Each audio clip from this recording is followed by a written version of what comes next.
रकबे के लिहाज से बलूचिस्तान पाकिस्तान का सबसे बड़ा सूबा है, जो तकरीबन 3,47,190 किलोमीटर स्क्वायर पर फैला हुआ है और इसकी टोटल आबादी तकरीबन 1,48,94,402 पर्सन्स पर मुश्तमिल है, यानी कि सबसे कम आबादी वाला ये सूबा है। ये सूबा नेचुरल चीज़ों से भरा हुआ है, जैसा कि आपने सुना ही होगा रेकोडेक गैस। पाकिस्तान की 45% जो गैस है वो तकरीबन सुई के मकाम से जाती है, जो कि बलूचिस्तान में मौजूद है। बलूचिस्तान में सबसे इम्पोर्टेंट प्लेस गवादर है और गवादर के साथ साथ यहाँ पर बहुत सारे मशहूर आइलैंड भी हैं, जिनमें से अस्टोला आइलैंड, चुरना आइलैंड और कोहे ताफ्तान है। इन चीज़ों के आपने नाम सुने होंगे, लेकिन आप यहाँ पर गए नहीं होंगे। बलूचिस्तान में बलोच, पठान और हज़ारा कबीले बसते हैं। बहुत पुराने कबीले हैं, तकरीबन हज़ारों सालों से। जब ये ब्रिटिश राज के अंडर था यहाँ पे सब कुछ, तब से ये लोग यहाँ पर बस रहे हैं।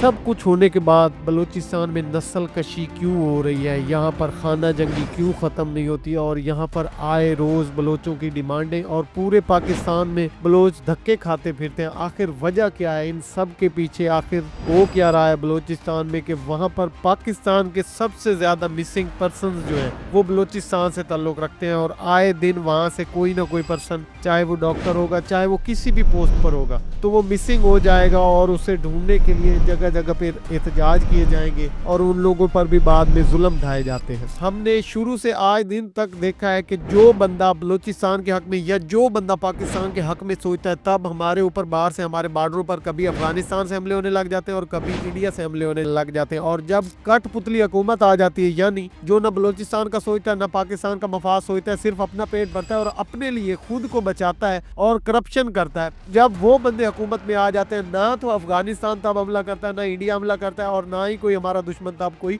और जागता है। लेकिन अगर कोई मुहिब्बे वतन पाकिस्तानी आ जाए या पाकिस्तान के मफाद के लिए काम करना शुरू कर दे, उस वक्त इंडिया भी हमले शुरू कर देता है। उस वक्त हमें बताया जाता है कि अफगानिस्तान ने भी बॉर्डर पर हमला कर दिया है। आखिर ऐसा क्यों होता है? इतनी नाइंसाफी बलोचों के साथ क्यों, और क्यों ये नाइंसाफियां दिन ब दिन बढ़ती जा रही हैं? आइए जानते हैं आज इस वीडियो में।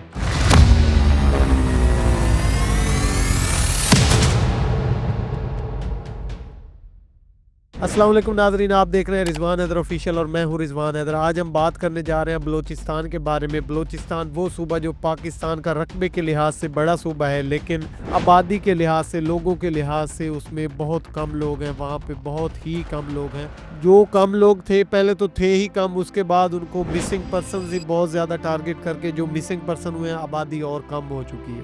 आज हम बात करने जा रहे हैं कि आखिर क्यों यहाँ पे खाना जंगी ख़त्म नहीं होती, या क्यों यहाँ पे आए रोज़ जो है दंगे फसाद होते हैं, या क्यों यहाँ पर आए रोज कोई ब्लास्ट हो जाता है और नाम लगाया जाता है कि ये बलोचों ने किया है। ये बात शुरू होती है इलाके पाकिस्तान से। जब पाकिस्तान बनने से पहले बलूचिस्तान कई हिस्सों में तकसीम था और इनमें से एक रियासत थी जिसका नाम कलात था, और कलात एक खूबसूरत और अमीर रियासत थी। जब 1945 और 1946 में क़ायद-ए-आज़म मोहम्मद अली जिन्नाह ने कलात का दौरा किया, तब उनका बहुत अच्छा इस्तकबाल किया गया और उनके साथ, क्योंकि सबको पता था कि ये मुस्लिम रियासत बनाना चाहते हैं, हमारी अपनी रियासत होगी, हमारे अपने कानून होंगे और हम पर कोई जुल्म नहीं किया जाएगा काफरों की तरफ से या अंग्रेजों की तरफ से, तो हम बहुत खुशी और अपनी फैमिली और हमारे कबीले बहुत अच्छी जिंदगी बसर कर सकेंगे। लेकिन उनको नहीं पता था कि पाकिस्तान बनने के बाद या पाकिस्तान से अलग होने के बाद हमारे साथ क्या किया जाएगा। और ये अलग रियासत, उनके जहन में यही सब कुछ चल रहा था कि ये अलग रियासत हमारे लिए बहुत सी चीजें लेकर आएगी और बहुत अच्छे काम करेगी, जिससे हमें बहुत बेनिफिट होगा। लेकिन 1947 में जब ब्रिटिश राज ने सबको आज़ाद किया तो कलात भी 220 दिन आज़ाद रही। उसके बाद उन्होंने पाकिस्तान के साथ अलग का फैसला किया, इस शर्त पर कि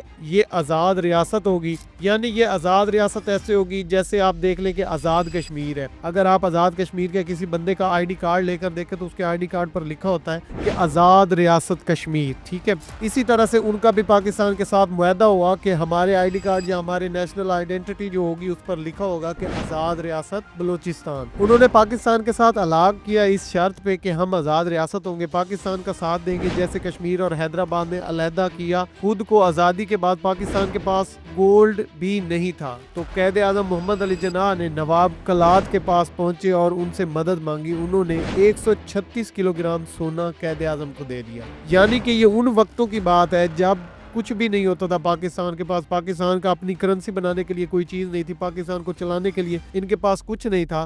तो कायद आज़म मोहम्मद अली जिन्नाह ने कलात का दौरा किया और नवाब कलात ने इनको 136 किलोग्राम सोना दे दिया कि आप ये ले जाएं और पाकिस्तान के काम शुरू करवाएं जो आप करवाना चाहते हैं। कायद आज़म को सोना देने के बाद 1947 में नवाब कलात ने कराची गए और वहाँ के सरकारी अमला ना आया, ना ही इस्तकबाल के लिए वहाँ पे पहुंचा। यानी कि एक बंदा जो आपकी इतनी इमदाद करता है, या पाकिस्तान के बनने में उसने इतना सोना दिया, या पाकिस्तान को बनाने के लिए उसने एक एफर्ट की, या आपके साथ मिल खड़ा हुआ, तो वहाँ पर हक बनता था कि आप सब जाएं, या सरकारी अमला जाए, या कुछ लोग जाएं, कम से कम उनका एक प्रोटोकॉल हो, एक अच्छा इस्तकबाल किया जाए। लेकिन नहीं, वो इस्तकबाल, वो प्रोटोकॉल आज चोरों को दिए जाते हैं जो उस वक्त के बादशाहों को देने चाहिए थे। लेकिन खैर, तो इस बात से नवाब कलात बहुत परेशान हुए और नवाब कलात ने खुद को महफूज न समझा, उन्होंने अलहाक से इनकार कर दिया और वो वापस बलूचिस्तान रवाना हो गए। ये बात 1947 की बात है। आज़ाद बलूचिस्तान का आगाज 1948 में नवाब कलात के भाई प्रिंस करीम की सरबराही में हो गया था,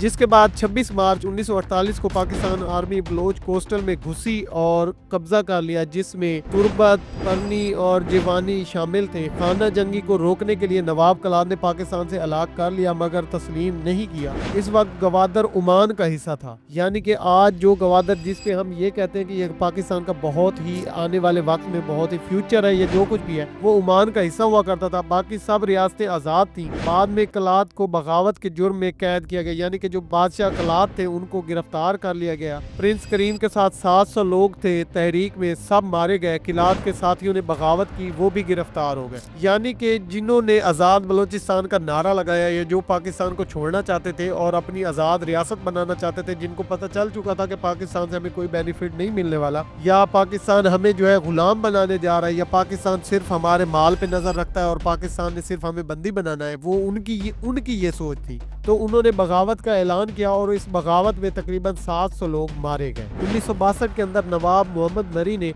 एक तहरीक शुरू की, जिसे बरारी मूवमेंट का नाम भी दिया गया। 7-8 साल बाद ये तहरीक भी बंद हो गई, क्योंकि इस तहरीक के भी जो किरदार थे या जो लोग इस तहरीक में शामिल थे, सब मरवा दिए गए। 1971 में बांग्लादेश अलहदा हो गया और नई उम्मीद लगी कि हुकूमत जो नई आएगी या बेहतर करेगी, या मगर ऐसा कुछ भी ना हुआ कि हमारे साथ इंसाफ किया जाएगा और हमें भी जो हमारे हकूक हैं वो दिए जाएंगे। लेकिन ऐसा कुछ भी ना हुआ। पहले वाली हुकूमत से भी नई हुकूमत जालिम निकली। 1973 में बलूचिस्तान के सीएम अताउल्लाह मेंगल और गवर्नर गौस बख्श बेजिंजो को हटाया गया।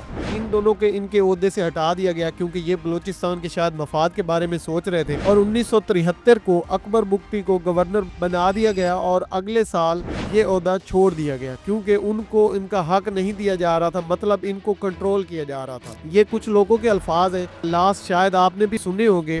तो अख्तर मेंगल ने ये बयान दिया है कि हमें जो है हमारे हकूक नहीं दिए जाते, बल्कि हमें इस्तेमाल किया जाता है और हमारे साथ ज्यादती की जाती है। मतलब वही काम वो कठपुतलियों वाला के नीचे इनको पावर दे दी जाती है कि आप गवर्नर हैं, आप सदर हैं, या आप ये हैं या आप वो हैं, लेकिन ऊपर से इनको चलाने वाला कोई और होता है। इनको कंट्रोल किसी और तरीके से किया जाता है, इनके हकूक इनको नहीं दिए जाते और ना ही इनको आज़ाद रखा जाता है कि आप आज़ाद घूमें, बल्कि इन पर कड़ी निगरानी रखी जाती है और इनके साथ बाकायदा कुछ सपाए होते हैं जो इनकी हर एक मूवमेंट पे नजर रखते हैं। भुट्टो के दौर में यहाँ मिलिट्री ऑपरेशन शुरू हुआ, वहाँ से गुमशुदगियों का आगाज हुआ। यानी कि बलोच ये समझ रहे थे कि 1971 में जब भुट्टो की हुकूमत आई और इन्होंने उम्मीदें लगाई कि नई हुकूमत आई शायद हमारे साथ कुछ भला होगा, लेकिन भुट्टो के दौर में जो बंदा पाकिस्तान तोड़ सकता है, आप खुद समझदार हैं, जिस बंदे ने पूरी सीटें ना होने के बावजूद पाकिस्तान मशरकी और मगरबी पाकिस्तान को 2 टुकड़ों में तकसीम कर दिया और पाकिस्तान अकेला बच गया, उस बंदे से उम्मीद लगाना मेरे ख्याल से खुसरे से बच्चे की उम्मीद लगाने के बराबर है।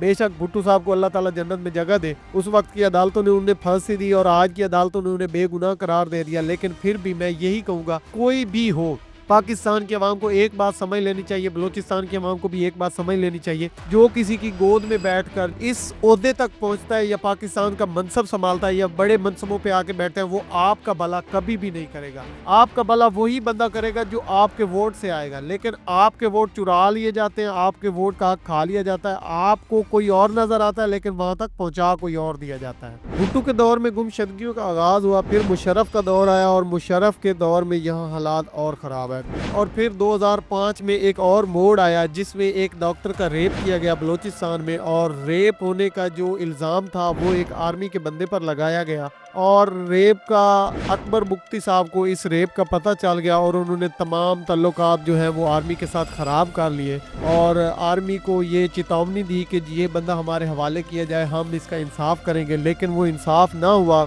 उल्टा आर्मी हमेशा अपने बंदे को बचाती है। कोई भी महकमा हो, कोई भी हो, वो अपने बंदे की सपोर्ट करते हैं, इसमें कोई शक वाली बात नहीं। पुलिस है, आर्मी है, या कोई भी सरकारी है या कोई भी प्राइवेट है, वो हमेशा अपने बंदे की साइड लेते हैं, इसमें कोई शक वाली बात नहीं। इस गुस्से में आकर अकबर बुख्ती साहब ने जो है आर्मी के कुछ कैंपस पर हमला कर दिया, और उसके बाद वो गुस्से में पहाड़ों में चले गए। जब वो पहाड़ों में चले गए तो आर्मी ने पहाड़ों पर हमला किया और उनकी गुफाओं पर हमला किया, और अकबर बुख्ती साहब भी इसमें शहीद हो गए, और सारा कुछ जो है वो वहाँ पर रोक दिया गया। अफसोस हमारा बिकाऊ मीडिया है, और अफसोस के जब से पाकिस्तान बना है तो पाकिस्तान आज़ाद नहीं है, ये एक कैद रियासत है, और इस पर हुकूमत किसी और की होती है और दिखाया कुछ और जाता है। ना तो आज दिन तक उस डॉक्टर को इंसाफ मिला, और ना ही आज दिन तक ये बताया गया कि अकबर बुख्ती पर हमने हमला किया तो उसके पीछे मेन वजूहात क्या थी। ये तो हमें बताया जाता है कि अकबर बुख्ती ने आर्मी पर हमला किया था या आर्मी के कैंपों पर हमला किया था, लेकिन उसने किया था या नहीं किया था ये आज दिन तक कंफर्म नहीं है। इन वजूहात की बिना पर आज दिन तक बलोच जो है वो अपनी आज़ाद रियासत चाहते हैं, क्योंकि उनके साथ शुरू से नाइंसाफ़ी हुई। जब 1947 में पाकिस्तान का हलाक किया गया तो उनके साथ नाइंसाफ़ी हुई, और उन्होंने उस दिन से आवाज़ बुलंद की कि हमने अपनी अलहदा रियासत बनानी है, और आज दिन तक वो ये जंग लड़ रहे हैं। उम्मीद करता हूँ या वो कामयाब हो जाए, या फिर पाकिस्तान जो है उन पर जुल्म करने बंद कर दे और मिसिंग पर्सन